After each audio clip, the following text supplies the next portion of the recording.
आवश्यकताएं तो होती हैं जो कि हमें काम, क्रोध, लोभ, मोह के प्रति आसक्त करती हैं।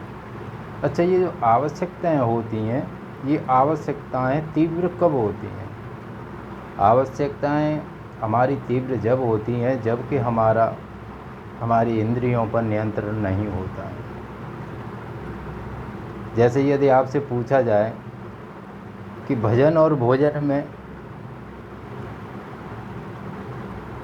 आवश्यक क्या है, तो कुछ लोग कहेंगे कि भजन, कुछ का मत होगा कि भोजन, और कुछ लोग ऐसे भी होंगे महाराज जो कि ये कहेंगे कि दोनों ही आवश्यक हैं, दोनों ही आवश्यक हैं।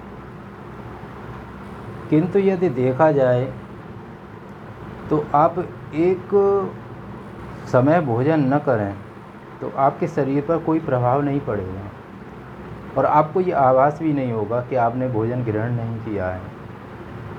और आप सभी ने ये आभास भी किया होगा जब आप कोई व्रत रखते हो। कहने का अर्थ ये है कि भोजन हम यदि एक बार न करें, एक समय ग्रहण न करें तो कोई प्रभाव नहीं पड़ता है। किंतु आज के समय में क्या है कि मनुष्य भोजन कभी त्यागता नहीं है, भोजन को कभी नहीं त्यागता है, किंतु भजन को त्याग देता है।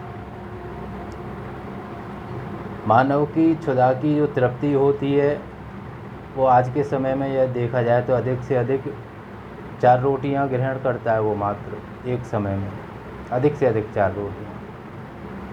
किंतु उन 4 रोटियों के चक्कर में कितना भाग दौड़ करनी पड़ती है। सुबह का निकला, शाम को आएगा और न जाने क्या क्या करना पड़ता है उन 4 रोटियों के, मात्र 4 रोटियों के लिए।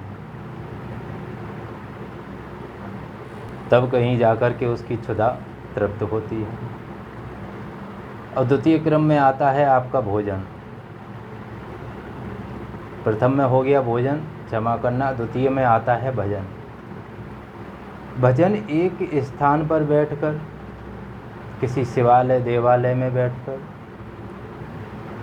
यदि आप एकांत में आपके पास समय नहीं है तो ये आवश्यक नहीं कि आप आंख बंद करके ही बैठें। अपनी गाड़ी पर चलते चलते प्रभु का स्मरण आप कहीं भी कभी भी कर सकते हो। अब इससे प्राप्ति क्या है?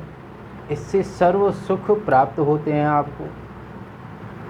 मोक्ष, मुक्ति, स्वर्ग जो कि किसी ने देखे नहीं हैं किंतु इन्हें मानते सभी हैं, उनकी भी प्राप्ति होती है।